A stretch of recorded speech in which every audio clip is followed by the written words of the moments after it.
Oh yes, you're welcome back to African Colonization TV and Biafran History. Here we give to you everything happening around the world, Nigeria, and things going on in Biafra land. In fact, I would say try to watch this video to the end so that for you to understand everything happening in this video. So this our brother, he has now come out and trying to talk to Asari Dokubo to his senses. Some time now, Asari Dokubo, he has come out and start talking and threatening the Igbos, talking a lot of things. In fact, in this video, you are going to hear everything the way everything is happening. So try to watch it, don't skip any part of it, so that for you to understand things going on in this video and what is happening in Nigeria and also in Igbo land. So what is there is that he came out and he started threatening the Igbos and calling them names to the extent that he's mocking them, threatening them that he's going to buy them. So, but this man, it is good that whenever something like this happen, there used to be people that will also talk to the fool who think that he knows everything and who think that due to the evil government is backing him up, so he can come out and do whatever he wants to do. In fact, I will not talk too much, just watch by yourself so that for you to understand things happening in Nigeria and the things Asari Dokubo is doing in Igbo land. My name is Kalumosi Sobu, or you can call me Master Kalumosi Sobu. Actually, I come from Abia State. I want to address Asari Dokubo. It has become expedient that someone or some of us begins to address Asari Dokubo. In fact, very importantly, I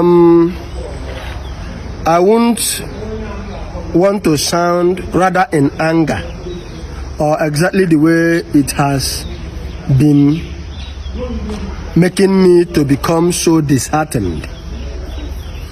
I would rather try to control my emotions and talk to him not honorably, because he is not an honorable, but at least to talk to him like a human being or someone who is a little bit older than me. But before I begin to address him, there is something I want to make obvious, which is part of the reasons that made me to become so saddened. Since several years ago, Asari Dokubo has been coming in the open. While I say coming in the open, I mean coming publicly before the media to not just gaslighting the Igbo nations, but to threaten them about how he will make mockery of them, about how he is going to mesmerize them, and not just that, and how he is brutally going to kill them or start killing them. Not once, not twice, not thrice, not 4 times. It has become a rather something that he takes pleasure in. But that is not my problem. My problem is that since he has been making this controversial statement, 2 things has been happening. Number 1 thing that has been happening is there is no prominent politician or a king, a traditional ruler, who have come from the south or southern part of Nigeria to address this young man or young fool, whatever, vice versa. I mean, no governor from Port Harcourt, from Cross River, from Rivers, from Akwa Ibom, from Delta, from either of these, even Bayelsa, either of these, our brothers' political, political zonings. I mean, South generally have come out publicly to call him to order, to tell him, young man, these things you always do, coming publicly to assault the Igbo, to insult them publicly and threaten how you are going to be killing them for no just cause, without doing you anything. That do you consider it inappropriate or an evil? What have they done to you? Please, young man, could you stop that? Or I am giving you an ultimatum using my office to make sure you stop that. If you don't stop that, I will take it up from there. Nobody, there is no king in the whole of South. There is no personality in the whole of South, politically or otherwise, who have come out publicly to caution Asari Dokubo. In the same vein, there is no politician nor traditional ruler from the southeast or southeastern part of Nigeria, probably called or known as the Igbo land, who have come out to address this young man. That means it is rather more of a conspiracy, a plan, and a strategy than probably a coincidence. That is number one thing that has been happening since he began to make this threat. The other thing that I said that has been happening, I said two things has been happening. The other thing that has been happening is those threats that he has been making to Igbos has become real than just a threat, as in he has been actualizing them. Asari Dokubo for some certain years now has been using his armies that Nigerian government allowed him to own, that possesses gun like a military company. They have invaded Igbo land since several years ago in the form of unknown gunmen. They have been eliminating Igbo youth gradually, and some Igbo youth have left their territory to run abroad, or rather to run to other states, especially in Imo State, Enugu, Anambra, and several other states in Igbo land. These are two things that has been happening, and nobody have said anything. Nobody looked at it as if anything serious or anything sacrilegious is actually happening. Until today, he's alive, he's proud of it. There is only one thing I want to tell Asari Dokubo, and that thing is, I don't know how you became a king in the land which you are living. I don't know whether the people are actually fools or they don't know history. Because Asari Dokubo, actually you are an Igbo man. Asari Dokubo, you know actually that trying to trace your history, you are a raw bloody Igbo man from Abham in Abia State. So how things got manipulated to the point that it is you who now became the king in your place, I think it is more of politics. It's a political king, not indigenous king. That's number one thing I want to say to you. Number two things I want to tell you straight is get ready. I said get ready. My name is Carlo Moses Obu. Get ready, and get ready fully. Prepare your house, put them in order. The reason I am telling you this is you are just about going to die too soon. Your days are quite numbered. And some of those things that are going to kill you is those things that I've just mentioned. Asari Dokubo, you are going to die. Let me not hide it from you. You are just about going to die, and you will die shamefully and publicly. When I said your days are numbered, they are quite uniquely very numbered. I don't believe in sentiment, and I don't romance issues. That's why I keep telling you my name, or that's why I keep calling my name whenever I want to make a video. Asari Dokubo, over the years you have think you are King Kong, that there is no person, no single person in Igbo land. But I'm going to bring you down personally. You are just about going down, and you must die. When I said you must die, you are just about to die. And none of the king in the whole of South will say a dime, because when they talk, I will keep them quiet, because they didn't talk when it was time to talk. Nobody is going to say a thing in the whole of Southeast, because when they talk, I will make sure that I keep shut their mouth, because when it was fully time for them to say a thing, they could not, because they have prepared you as a King Kong, and to make sure that you wiped out the Igbo land, like you are always repeating over the social media. I don't want to say anything more than this, but I want to tell you, you said that Igbo land is landlocked.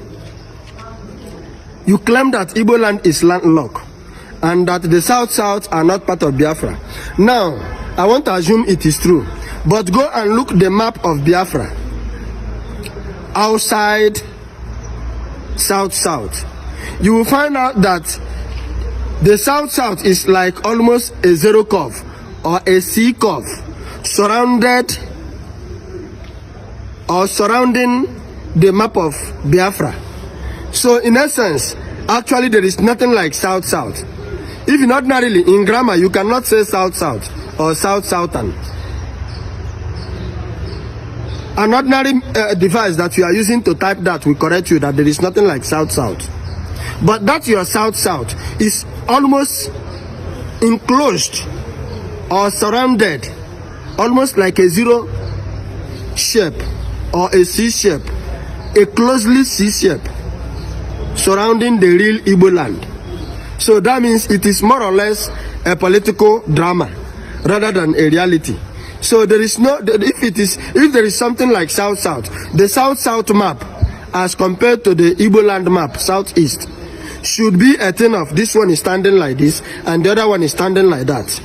But your South just rounded around the Igbo land map, and we are talking about landlocked.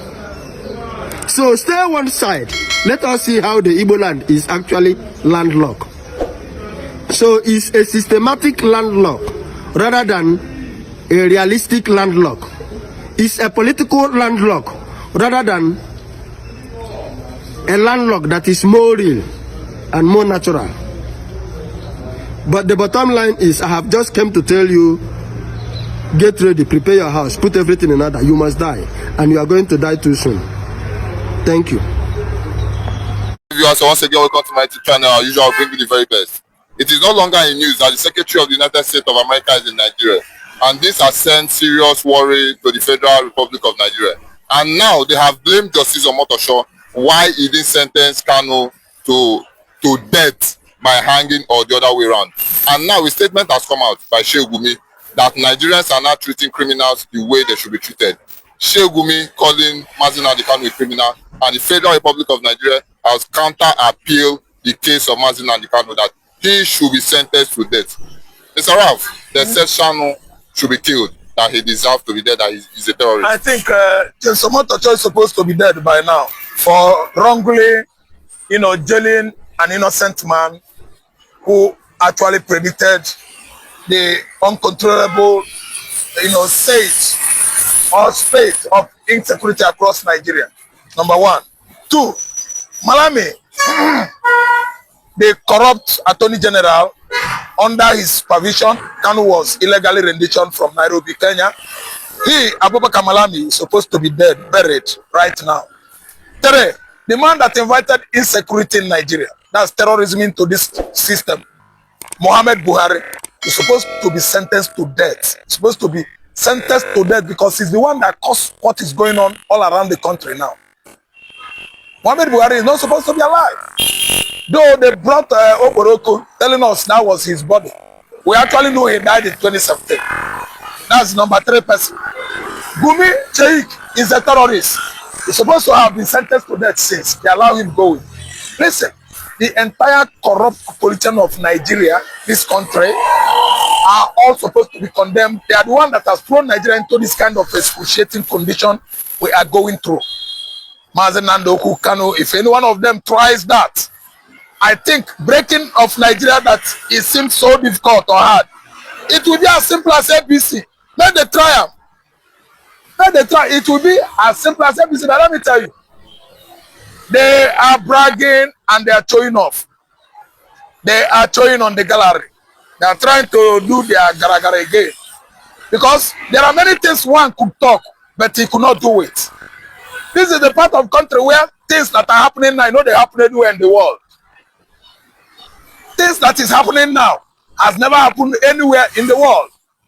So what are we saying? Wherever or whatever they want, they should do. All I know is that Kanu is coming out. The government of Nigeria failure to release Kanu. Mechanisms, strong forces, external one is coming to choke the entire security apparatus of the country and the free Nnamdi Kanu. I'm telling you the gospel truth. They always like to say things that could not be easily achieved because they are liars. This is a regime of deception. They are saying various things, they can't do it. They are just saying blah, blah, blah, blah, blah, blah, talking, they cannot. They promise to say they will give you light, cannot. It is as impossible as Nigeria having nationwide light 24.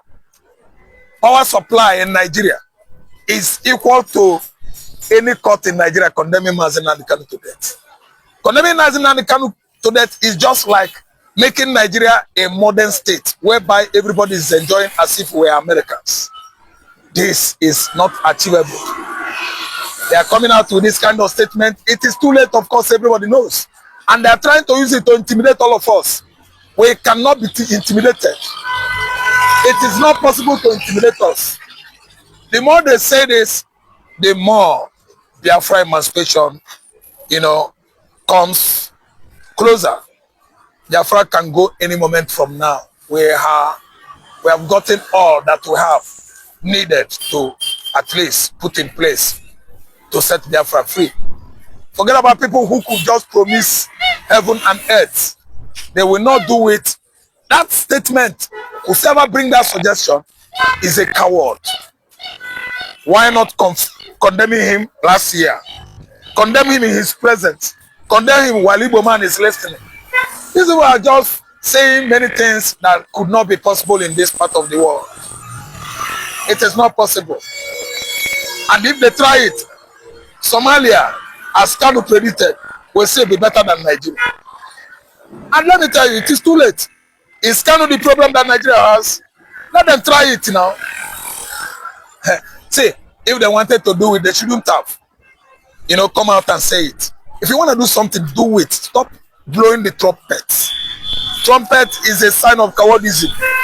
When you blow trumpet on things you could do, indoor, without much attraction of, attention.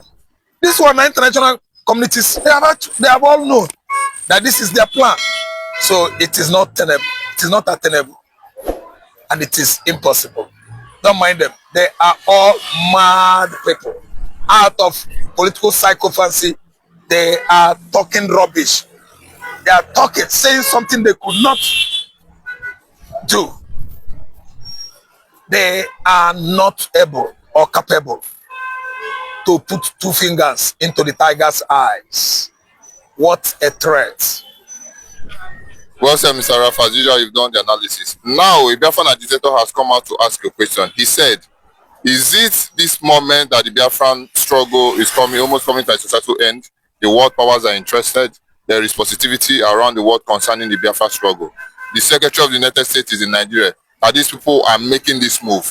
Is it a sign that they believe that if they end Nnamdi Kanu's life, that the Biafra struggle will end? It will come now. Mr. Raf, what's your take on this? It will come now. If Nnamdi Kanu is killed, the Biafra struggle will end? Okay, let me just give you one analysis before coming on that. Okay. You see, U.S. Secretary of State is as capable as Donald Trump Jr. Yeah. He is in control. The Secretary of State that is in Nigeria today. So it is settled. American interest in Biafra is beyond Nigeria. It's beyond Hope Uzodinma and Charles Soludo and all those idiotic southeastern governors. Less than Kanu's freedom is just right now as simple as ABC. Then again, let me shock you. The whole world is aware that Kanu is there arbitrarily. It's an arbitrary detention, not even prison, imprisonment. And again, I want to talk you. When the entire world know about the predicament of Nelson Chalalala Mandela of South Africa, do you know what? It was over protracted from 1962 to 1969. They are 1989, sorry, 1962 to 1989. 27 calendar years, Mandela came out and later became the first president, democratically elected president of South Africa was Mandela. They elected him and made him president. And let me tell you, do you think they are speaking out of in their right senses? Sending him to jail is there, killing him. That is child play. They are just trying to attract attention so that U.S. Secretary of State that is coming, that is here already, we have sympathy for Nigeria. Not knowing that they have perfected the work and mechanism to free Nnamdi Kanu. This administration, it seemed likely to be the last democratic government of Federal Republic of Nigeria, because they have done Nigeria great harm. More than anything in the past they did. Nigeria is excruciating, riddling in excruciating pain. The economy is too excruciating. The social life, standard of living is too awkward to bear. So what I'm saying now is that Kanu is free. Kanu has come out freely.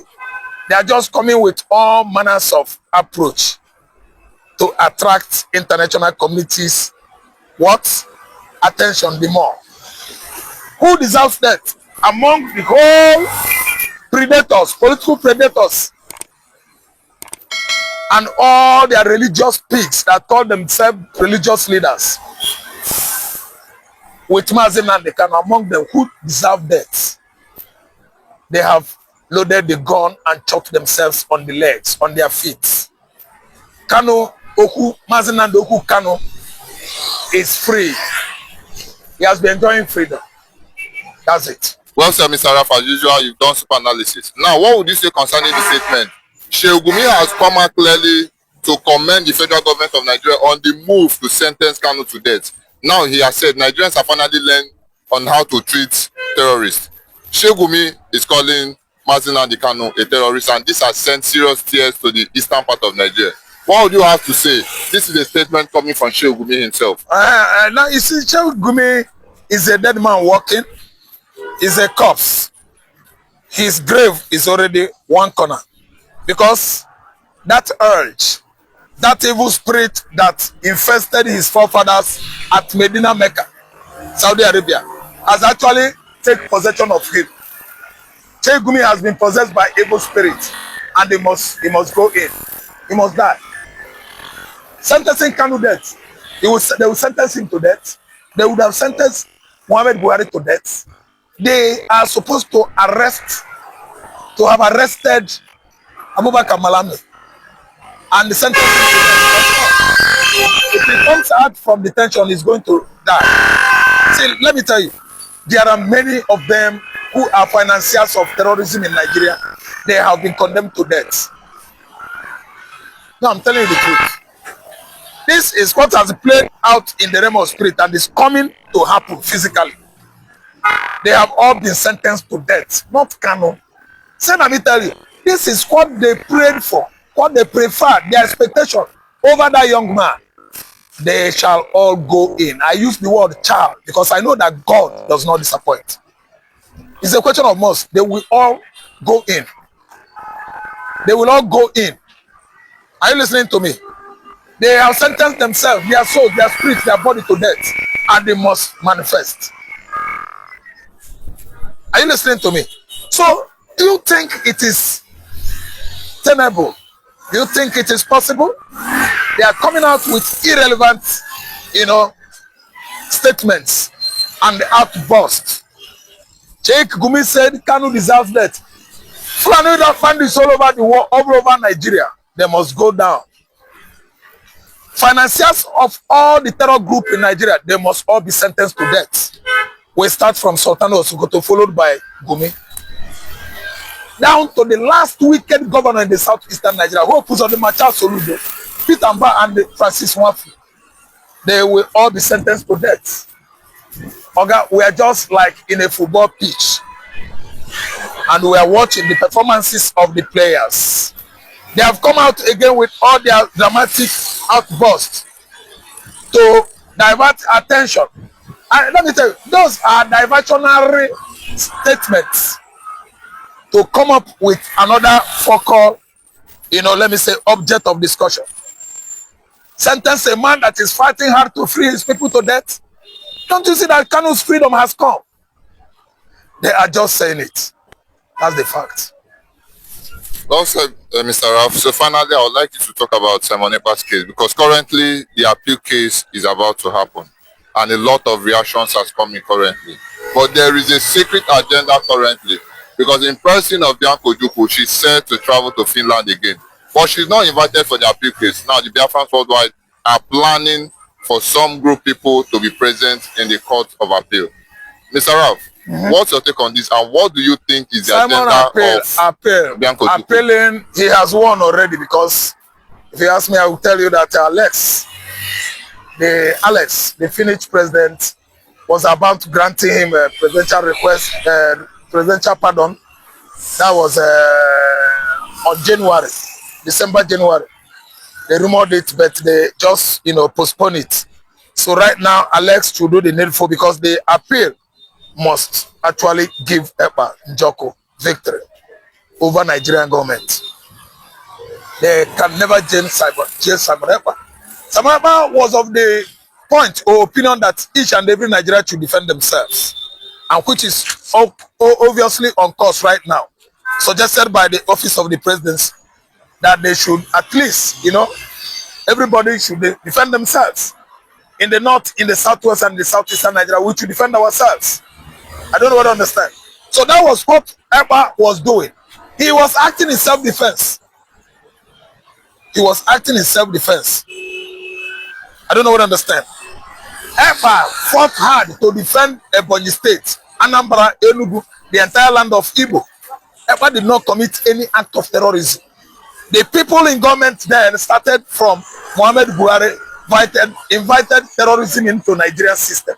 They are the terrorists that should be actually, be invited into Finland for condemnation legally. Do you know what? Has Nigeria allowed any of her public office holder to go and witness what is going on in Finland since the inception of Ekpa's case? They were waiting for them. They just set it as a trap. Bianca should go there or make it no wrong. If her head did not enter there, God will punish Bianca. It is right time that God will punish that woman. Which is unstable people.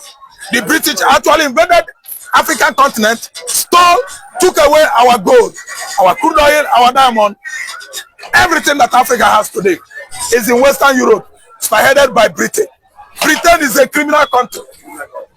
I think it's a very, very wrong engagement if Biafra could at least, be communicating or cooperating with a country that subjected the Igbo Biafrans to 36 calendar month genocide, which is certainly the biggest bloodbath in African history. Well said, Mr. Ralph. As usual, you've done super analysis to it. Now, currently, BBC has released a movie, should I say movie or a documentary, concerning the Civil War. And now, currently, it is stated that the Biafrans were the one who started this fight, actually. A lot of agitators have come out to make it clear. Are they forgetting to talk about the Aburi Accord? Mr. Ralph, what would you have to say? I would like you to take us back a little back to history. Let's say in 1965, not 66, so listen well. 1965, killings of the Igbos, persons from South East Central region, then Igbo land started. Why?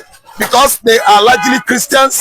Hausa Fulani wanted to expand their Islamization tentacles from north down to south. That's why they started killing the Igbos in 1965.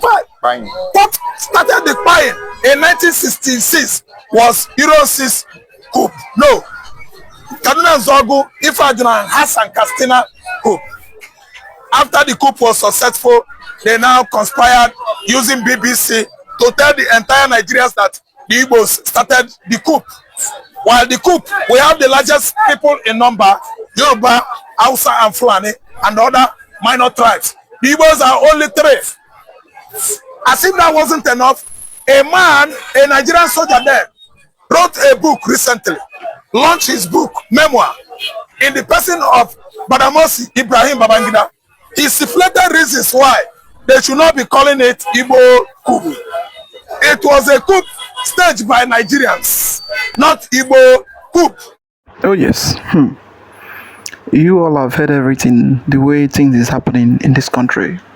So, in fact, this issue of Asari Dokubo, no time he don't used to come out to threats and to speak anyhow against the Igbo tribe. In fact, no time. And the worst part of it is that the people that need to caution him, the people that need to talk to him so that he will understand what he's doing, because I know that he's a madman. So, as a madman or as a mad person, you that have a mad person, you will know how you can be holding him so that he will not be messing up around the streets. That is what is really happening in Asari Dokubo's case. Anything this man can do, at least to affect him, so everything is in his hand, so he can go on and do, because Asari matter is the whole, everybody is bearing the bonds because his matter is too much. That is what is here. No day he will not come out and he will not say one thing or the other against the Igbos. So coming down to the issue of Nigerian government trying to sentence Nnamdi Kanu to death, all those things just a threat. The problem here is that they are now seeing how America, how Israel and other world leaders, the way they are talking concerning the release of Nnamdi Kanu and the freedom of Biafra. That is why it is giving them heart attack. It's giving them a very big fear because they don't know what may be the next. That is why everybody is afraid of America. In fact, a lot is happening. Well, we know that they cannot do anything and they will not do anything because it has come and it has come to stay. So Biafra or nothing. Then the issue of Nigeria. Best way is negotiate and speak and they talk to the people and they do a referendum. If you win, good. If the other people win, good. But not issue of fighting every day, not issue of forcing people that you must be, not issue of making life unbearable to your citizen in the name of you want to be in a country. So as it is today, no part of Nigeria that is not bleeding. Everywhere you go, kidnapping, banditry, corruption, everything, anything you can think of that is evil, it is now in this country. So how can you think that your own citizen will be happy? And then nobody is happy. In Nigeria today, anytime they say that the gates that they use to block Nigeria is open, let everybody fly out, you will see nobody will remain in this country due to the type of leadership or the type of people we have as leaders in this country that have already killed everything that is here. In fact, I would like your comment and like, subscribe and share it. Let everyone see things happening in Nigeria. So thank you for watching.